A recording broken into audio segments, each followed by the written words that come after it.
Sean Spicer, who is going to be Donald Trump's press secretary, he was on and he addressed sort of the escalating friction that we've seen between President Obama and the president-elect this week. So we're going to talk about this, but first watch Sean Spicer.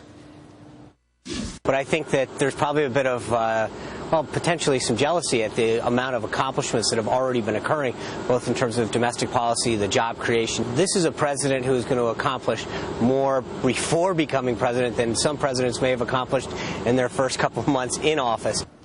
Okay, we have with us now a former Trump surrogate in Jason Meister, a Democratic strategist in Robin Byra, and a conservative commentator in Sabrina Schaefer. So, Jason, you go first. Jealousy? What do you think? There's no question President Obama is acting out of complete emotion here, and President-elect Trump is getting under his skin, and you see the deals he's made with Carrier, with Sprint, with Boeing. So he's been very successful before he's even taken office, and I think that it's getting under Obama's skin, and he's acting out on emotions. What do you think, Robin? The idea that there's somehow some jealousy involved in what the president is doing on his way out? You know, Connell, I think that's purely arrogant on his part. These deals that Trump had negotiated these were in place long prior to November 8th. Like I said, this is just arrogant. President Obama is... You're talking about the business deals? You're talking about the job stuff? Is that what you're talking about? Sprint and the like? Absolutely. Right. And President Obama, I was regional director on his campaign in 2008. He will act and continue to act with the utmost decorum that his job has. If anything, he just wants to see the country continue to prosper. But Robin, look what he's done in just the last few days with the sanctions on Russia, what he's done to Israel. He's just acting out of complete emotion. Yeah, I want to talk about that a little bit, especially with Russia, since that's the story of today. And Sabrina, why don't we get your view on this in terms of how has the current president set up the next president? I mean, it's one of two ways. We were talking about it earlier. It could be, hey, he's given him a position to negotiate from, whether it was done on purpose or not. Is these sanctions in place? He can use that to negotiate. Or, as some have written today, he's boxed him in. How do you think he's set up?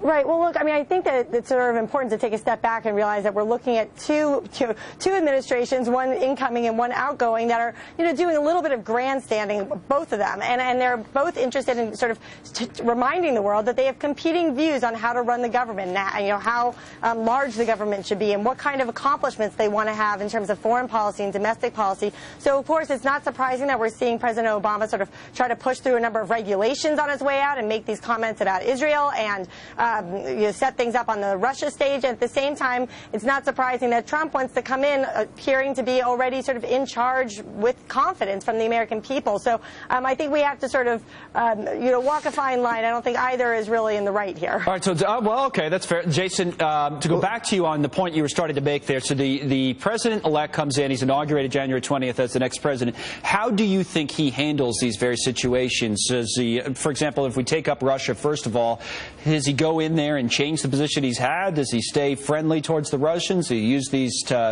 sanctions kind of as a negotiating tool? What do you think? Look, I think that what you're witnessing is the difference between a community organizer and a shrewd negotiator who wrote The Art of the Deal.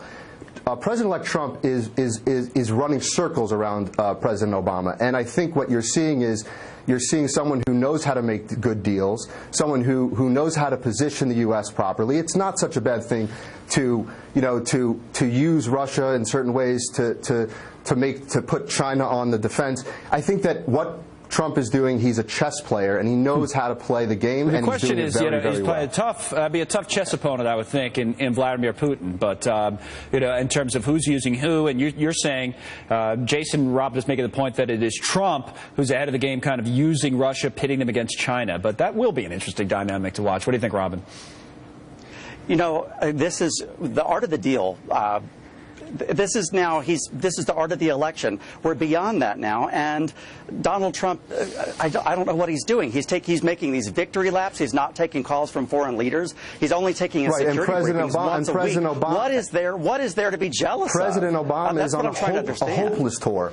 And Michelle Obama is saying we have no hope. I think America finally has hope. I think that we finally have hope, and I think that what this president-elect is doing is giving a sense that he's going to be pro-growth, pro-business. President Obama's legacy, that's what he's trying to grab onto. His legacy is the destruction of the Democratic Party.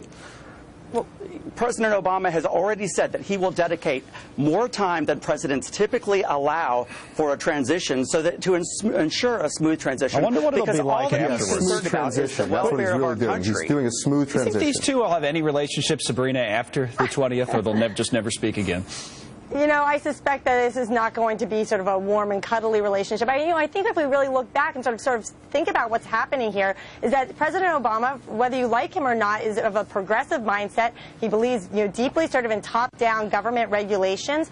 We've had a lot of, his legacy is Obamacare, and we have Trump coming in. We don't know all of what he will stand for, but we have a number of cabinet picks that look much more towards that pro-growth, ground-up kind of accomplishments. And so I think we're going to have to see how things pan out. If Trump ultimately is able to repeal and replace Obamacare with a market-based system of health care, well, that is probably not going to lead to sort of Thanksgiving dinners between the Obamas and the Trumps. I don't think we have to worry about that. Sabrina, thanks, and Jason, Robin, thanks to you guys as well. We appreciate it. Now.